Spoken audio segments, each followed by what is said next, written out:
странный случай.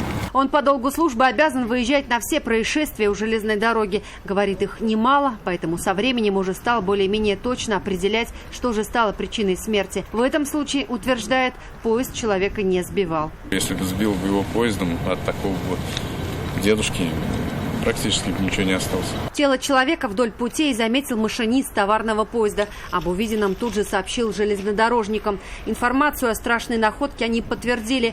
Говорят, погибшему на вид лет 60. Мужчина лежал лицом вниз рядом с техническим переходом через пути. Он не освещается и не предназначен для массового использования. Но люди им активно пользуются. В нескольких сотнях метров от железной дороги жилые дома на улице Рахимова. Нашим людям, однако, все же нипочем. Там стоит буквально 150 метров санкционированный пешеходный переход, оборудованный световой звуковой сигнализацией, со светом, со всем.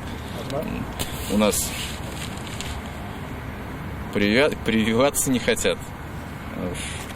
Ходить-то где ходили, там и будем ходить. Трагедия, говорят сотрудники железной дороги, произошла примерно в 19:40. Прошел первый поезд.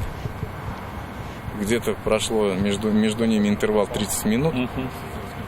Первый поезд не видел никого. И за ним следует второй поезд, как бы обнаруживает человека. В этом месте, говорят специалисты, машинисты всегда внимательны и осторожны. Тут стрелочные переводы, рядом переезд и железнодорожная платформа. Скорость всегда сбавляют, поэтому и предположили, что мужчина мог зацепиться за вагон товарного поезда. А когда состав притормозил, спрыгнул на землю. Его шапка могла слететь от удара. А мужчина упал на насыпь и по инерции кубарем прокатился еще несколько метров. Так ли это? Теперь будут выяснять следователи.